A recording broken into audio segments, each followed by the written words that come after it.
मुस्लिमान के नौजवानों, जरा अपने नबी की शान सुनना, जिसको सुनने के बाद तुम्हारे बहुत से सवालों के तुम्हें जवाब मिल जाएंगे, कुछ कॉन्सेप्ट्स क्लियर हो जाएंगे। जब हिजरत का हुक्म आया, हुजूर अकरम सल्लल्लाहु अलैहि वसल्लम, हजरत अबू बकर सिद्दीक साथ हैं और हजरत अबू बकर के गुलाम आमर बिन फुहैरा साथ हैं। आप हिजरत के सफर पर हैं और इधर कुफारे मक्का जो हुजूर की जान के प्यासे थे, जब उन्होंने ये देखा कि नबी अकरम सल्लल्लाहु अलैहि वसल्लम हमारी पहुंच से बहुत दूर निकल गए हैं, तो मक्का के बड़े सरदारान, जिनमें अबू जहल, उतबा, शैबा थे, इन तमाम ने नबी अकरम सल्लल्लाहु अलैहि वसल्लम की कीमत मुकर्रर कर दी। ये ऐलान करवा दिया कि जो कोई भी हुजूर अकरम सल्लल्लाहु अलैहि वसल्लम को गिरफ्तार करके ले आए या माज़अल्लाह सुम्मा माज़अल्लाह उनको कत्ल कर दे, उसे 100 ऊंट इनाम में दिए जाएंगे। मक्का के जितने बड़े खोजी थे वो तमाम हुजूर के ताकुब में निकल आए और उनमें सबसे मारूफ, सबसे होशियार खोजी सुराका बिन मालिक हुजूर अकरम सल्लल्लाहु अलैहि वसल्लम के ताकुब में निकले। सुराका बिन मालिक हुजूर के इतना करीब पहुंच गए कि हजरत अबू बकर सिद्दीक की नजर पड़ गई। अर्ज करते हैं, या रसूल अल्लाह सल्लल्लाहु अलैहि वसल्लम, कोई घुड़सवार है जो हमारे बहुत करीब पहुंच गया है। इस पर हुजूर अकरम सल्लल्लाहु अलैहि वसल्लम ने इंतहाई इत्मीनान और तबस्सुम के साथ फरमाया, अबू बकर गम ना करो, ये हम तक नहीं पहुंच पाएगा। हुजूर की जुबान मुबारका से ये अल्फाज अदा होने की देर थी कि सुराका के घोड़े की टांगें रेत में धंस गई, सुराका जमीन पे गिर गया। फिर सुराका उठा, दोबारा घोड़े को उठाया, एड़ लगाई, फिर ताकुब करने लगा और फिर उसके घोड़े की टांगें जमीन में धंस गई। सुराका परेशान हो गया, इसने तीर निकाले जिनसे ये फाल निकालता था कि क्या इन मुसाफिरों का पीछा करना, ताकुब करना मेरे फायदे में है या नुकसान में है, जबकि फाल भी सुराका के इरादे के खिलाफ निकली।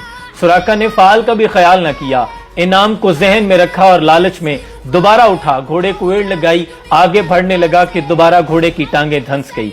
एक लम्हे को दिल में ख्याल आया कि शायद ये कोई जादूगर हैं, लेकिन फिर जहन में ख्याल आया कि नहीं, ये कोई आम हस्ती नहीं है जिनका मैं ताकुब कर रहा हूँ। इधर सिरापा रहमत नबूवत की नजर जब सुराका पे पड़ी तो सुराका के दिलो दिमाग की दुनिया भी बदल रही थी।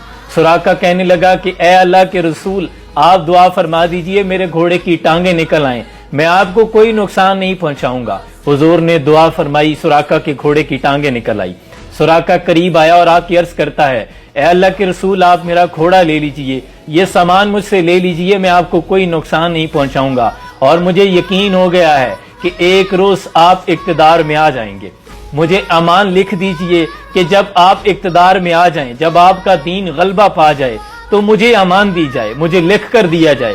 हुजूर ने हजरत अबू बकर सिद्दीक के गुलाम आमर बिन फुहैरा से कहा, इसे अमान लिख दो। हुजूर ने फरमाया कि ऐ सुराका, तुम थोड़े से इनाम की खातिर मुझे कत्ल करने और कैद करने के इरादे से आ गए, जबकि मैं तो तुम्हारे हाथों में किसरा के कंगन देख रहा हूँ।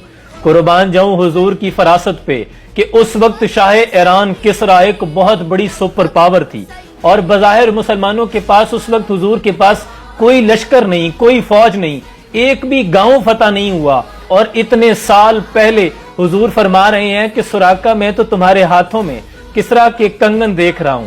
यानी हुजूर सुराका के इस्लाम कबूल करने को भी जानते हैं और शाह ईरान के शिकस्त खुर्दा होने को भी जानते हैं। हुजूर ये भी जानते हैं कि ईरान फतह हो जाएगा और किसरा के कंगन लाए जाएंगे और सुराका को पहनाए जाएंगे। सुराका ने जब पूछा कि या रसूल अल्लाह, क्या आप शाह ईरान किसरा के कंगन की बात कर रहे हैं? और किसरा के कंगन बहुत मशहूर थे।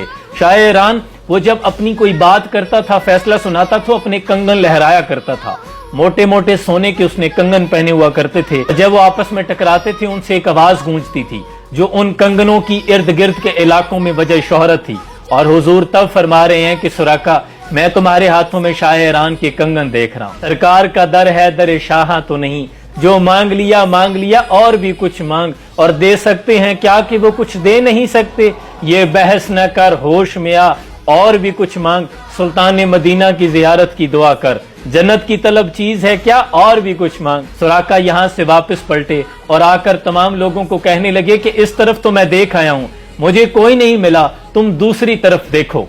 फिर हुजूर तशरीफ ले गए। अब हुजूर के कौल के पूरा होने का वक्त आया। हुजूर बज़ाहिर दुनिया से विसाल फरमा गए। हजरत अबू बकर सिद्दीक का दौर खिलाफत आया, खत्म हुआ। फिर हजरत उमर का दौर आया। امیر المومنین حضرت عمر نے ایران پر یلغار کی، ایران کو فتح کیا۔ جنگ ختم ہو جانے کے بعد جب مال غنیمت امیر المومنین حضرت عمر کے دربار میں پیش کیا گیا تو قربان جاؤں حضرت عمر کے عقیدے اور ایمان پر، آپ کو فرمان مصطفیٰ صلی اللہ علیہ وسلم یاد تھا۔ آپ نے فرمایا مجھے اس مال میں کسرا کے 2 کنگن نظر نہیں آ رہے۔ صحابی عرض کرتے ہیں امیر المومنین آپ کس کنگن کی بات کر رہے ہیں؟ آپ نے فرمایا نہیں، میرے حضور نے فرمایا تھا کہ شاہ کسرا کے جو کنگن ہوں گے وہ سراقہ کو پہنائے جائیں گے، وہ کنگن تلاش کر کے لے آؤ۔ صحابی وہ کنگن تلاش کر کے لائے، امیر المومنین حضرت عمر نے وہ کنگن سراقہ کو پہنائے۔ حضور کے قول کی صداقت دیکھیے کہ پورے دربار میں جتنے صحابی موجود تھے کسی صحابی کے بازو کا سائز سراقہ کے بازوؤں کے سائز اور کنگن کے سائز کے ساتھ میچ نہیں کرتا۔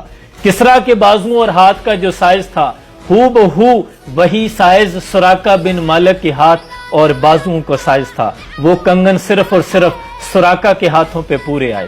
یہاں ایک اور نکتہ بھی ہے جو سوال ذہن میں آتا ہے، اور تمام بھرے مجمع میں کسی صحابی نے یہ سوال نہیں کیا کہ امیر المومنین حضرت عمر بن خطاب کیا آپ کو حضور اکرم صلی اللہ علیہ وسلم کی وہ حدیث بھول گئی ہے کہ ایک مسلمان مرد پر ریشم اور سونا حرام ہے؟ لیکن کسی صحابی نے یہ سوال نہیں کیا، کیونکہ تمام صحابی رسول یہ جانتے تھے کہ نبی اکرم صلی اللہ علیہ وسلم حضور کو اللہ نے یہ اختیار دیا ہے کہ وہ جس کو چاہیں جس کے لیے حلال کر دیں، جس کے لیے چاہیں حرام کر دیں، اور پوری دنیا کے مردوں کے لیے سونا حرام ہے سوائے سراقہ کے لیے، کیونکہ اس کے لیے خود حضور نے فرمایا تھا خیرت سے کہہ دو کہ سر جھکا لے۔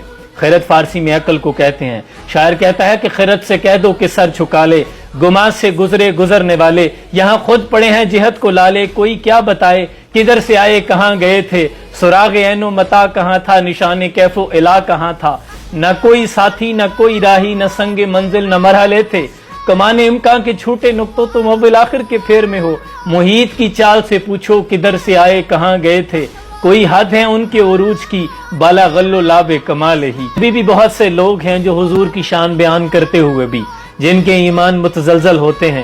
پیر نصیر الدین شاہ صاحب فرماتے ہیں حاضر و ناظر و نور و بشر غیب کو چھوڑ، شکر کر کے وہ تیرے عیبوں کو چھپائے ہوئے ہیں۔ قربان یا رسول اللہ صلی اللہ علیہ وسلم، سلام پہنچے۔